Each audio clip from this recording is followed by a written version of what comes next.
kayo dito sa may booth. Matulong daw mabuhat ng ice cube.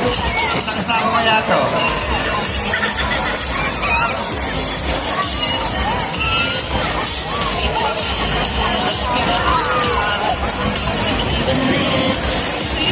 Ngayon, sige, painting sa iyo, Basilio.